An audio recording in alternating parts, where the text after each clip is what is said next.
उदासीनता हम लोगों की हमको कहां पहुंचा दिए है। एक तरफ विद्वता की वो पराकाष्ठा देख लीजिए, शौर्य, तेज, तप, त्याग, बलिदान, विज्ञान, अध्यात्म, इसकी पराकाष्ठा। और दूसरी ओर इसका ठीक विपरीत देखिए। अंग्रेजों की अभी चर्चा हुई कि अंग्रेजों ने भारत पे शासन किया। अंग्रेजों ने ही नहीं किया, मुगल, तुर्क, अफगान, मंगोल, उज्बेक, हबशी और यूरोपीय शक्तियों में अंग्रेज, फ्रांसीसी, डच, पुर्तगाली, ये छोटे छोटे देश, कोई प्रतिरोध ही नहीं है।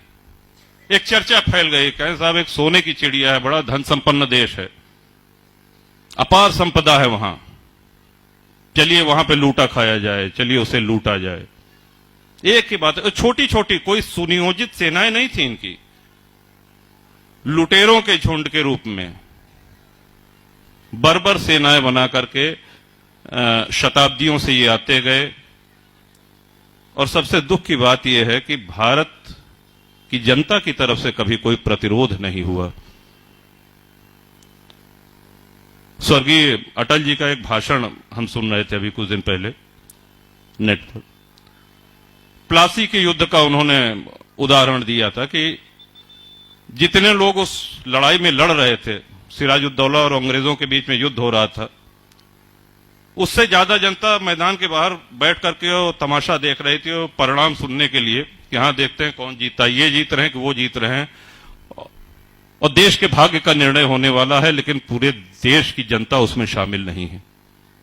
हल्दी घाटी की लड़ाई के विषय में हमने बहुत सुना है, बहुत पढ़ा है। महाराणा प्रताप की वीरता, उनका पराक्रम, लेकिन हल्दी घाटी की जब लड़ाई हो रही थी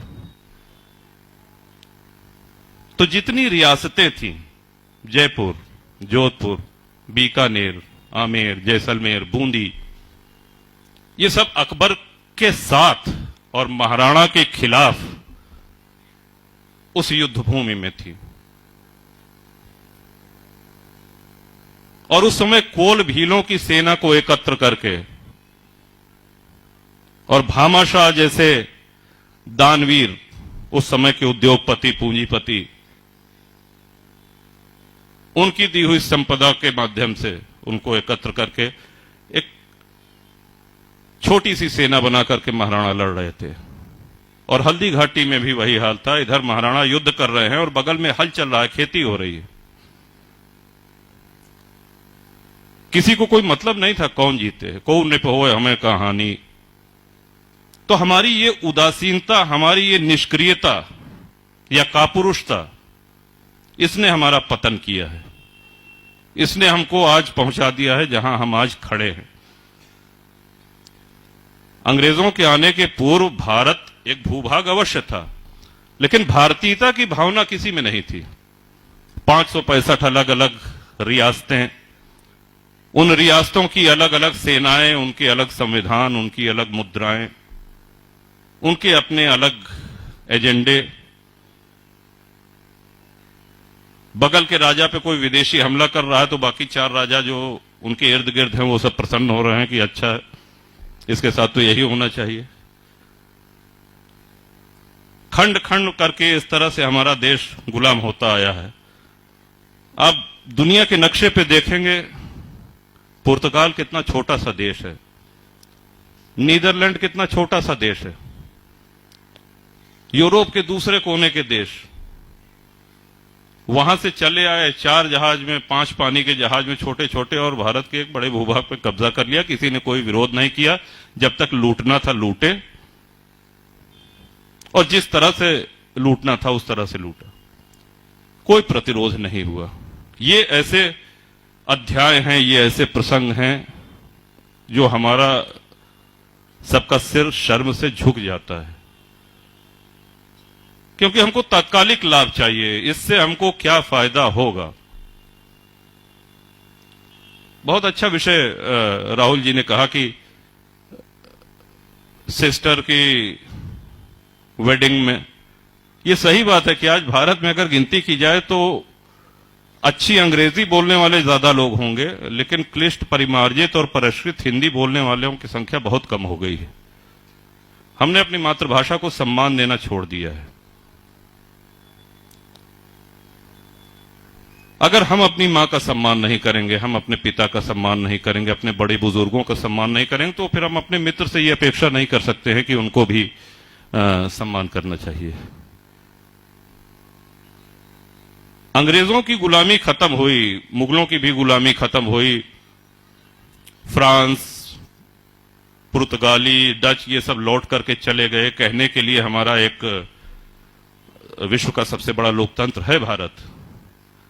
लेकिन एक प्रश्न दे रहे हैं आपको, अवश्य इसका आत्मचिंतन करिएगा, क्या हम मानसिक गुलामी से ऊपर उठ पाए हैं?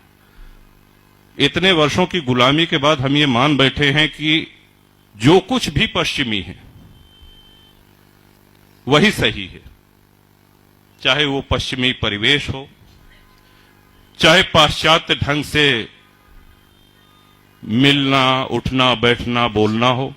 ये सही बात है कि आज हम सब लोग दिन की भागा दौड़ी में और आज के व्यस्त जीवन में खादी का कुर्ता पैजामा या खादी की धोती या ये बड़े महंगे पड़ जाते हैं। इनकी धुलाई और माड़ी और ये सब, पैंट शर्ट पहनी है उसमें कोई बुराई नहीं है, लेकिन क्या हमको धोती बांधना आता है? जो कुछ पश्चिमी है वही सही है। ये मानसिक गुलामी हमारे अंदर घर कर गई है। अम्मा नहीं कहेंगे अपनी मां को, अम्मा कहेंगे ये तो पिछड़ेपन की निशानी है। पिता को बाबूजी या दाऊ या बप्पा ये कहना तो पिछड़ेपन की निशानी है। आधुनिक कब होंगे? जब पापा कहेंगे। आधुनिक कब कहेंगे? जब हम मम्मी कहेंगे। हमने अपनी संस्कृति को, अपने इस विरासत को खुद ही ठुकरा दिया है। चुनौतियां आज मुंह बाए खड़ी हुई हैं।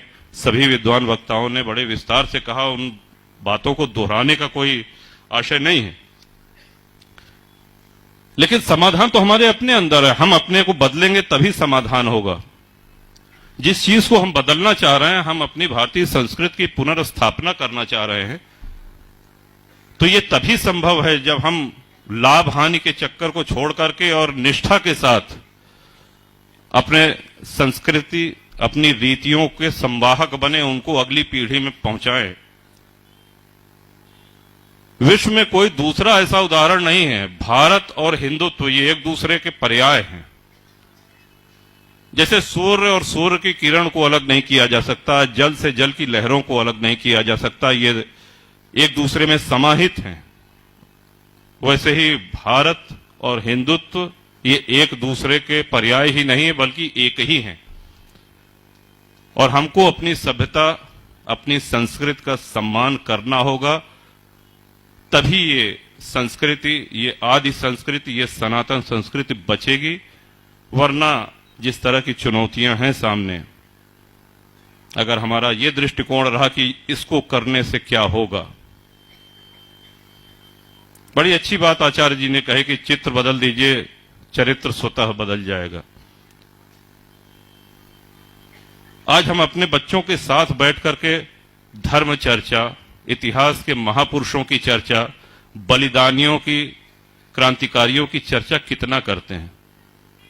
हमको खुद अपने स्मार्टफोन से फुर्सत नहीं है, और बच्चे भी अब अगर बड़े हो गए हैं तो उनका एक अलग व्हाट्सएप ग्रुप है, उनका अलग फेसबुक ग्रुप है, जिसमें हो सकता है एग्जाम के समय थोड़ा बहुत फोन आप लोग रख लेते होंगे। नहीं तो वो सुबह उठते पहला काम जो है वो चाय उसी पे आती है, गुलाब का फूल और गुड मॉर्निंग और चाय, और फिर जब तक सो नहीं जाते हैं तब तक। तो ये हमारे बौद्धिक विकास को रोक रहा है। फोन एक संवाद का कारण है, लेकिन उसका संवाद में ही प्रयोग हो। जो सामने बैठा है, जो आपसे मुखातिब है, जो प्रत्यक्ष बैठा है, आप उससे संवाद नहीं कर रहे हैं। कई जगह आप जाइए, होटल में, रेस्टोरेंट में बैठ के देखिए, एक मेज पे 4 लोग बैठे हैं, चारों अपने फोन पे। जो प्रत्यक्ष है उससे कोई संवाद नहीं। तो एक अजीब सी विचित्र स्थिति में आज हम लोग चल रहे हैं। हम सभी लोग जानते हैं कि देवासुर संग्राम हुआ, देवताओं का असुरों का संग्राम हुआ, जहां पे अमृत के घड़े को लेकर के छीना झपटी में 4 स्थान पर अमृत की बूंदें गिरी, नासिक, उज्जैन, हरिद्वार और तीर्थराज प्रयाग। और यहां पर कुंभ का आयोजन होता है। कुंभ का शाब्दिक अर्थ होता है घड़ा, लेकिन कुंभ से अमृत निकलता है, इसका एक सामाजिक अर्थ भी है। अनादिकाल से पूरे देश के धर्माचार्य, शंकराचार्य, अखाड़े, संत, महंत, महात्मा और राजा महाराजा, ये सब लोग आकर के यहां कल्पवास करते हैं, प्रवास करते हैं। उस समय की जो उनकी समस्याएं हैं उस पर धर्म संसद में चर्चा होती है। अपने अपने राज्यों के कुशल क्षेम के लिए संतों की देशना, उनका अनुशासन, उनका दिशा निर्देश प्राप्त करते हैं और फिर उसको जाकर के अपने राज्यों में लागू करते हैं। स्नान करना, तिलक लगाना, पूजा पाठ करना, ये भौतिक क्रियाकलाप हो गए, लेकिन आध्यात्मिक समृद्धि इस कुंभ से यही मिला करती थी कि हमारा राष्ट्र कैसे समृद्ध हो, देशवासी कैसे और सुखी हो, राज्यवासी कैसे और सुखी हो।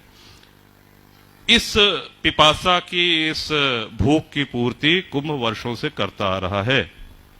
और सही अर्थों में आज यहां पर दिव्य प्रेम सेवा मिशन के इस मंच पर यह देख करके लगता है कि आदरणीय आशीष भैया के प्रयासों से कुंभ का, महात्माओं का सानिध्य, राहुल जी वरिष्ठ पत्रकार हैं, सब क्षेत्र से हैं, अलग अलग क्षेत्रों से हैं, उन सब की एक अपनी चिंताएं, अपने विचार, उनसे हम लोग लाभान्वित हुए। इसका श्रेय पूरी तरीके से आदरणीय आशीष भैया को जाता है। और यहां पर हम आए हैं तो हम कुछ सीख करके जाएं।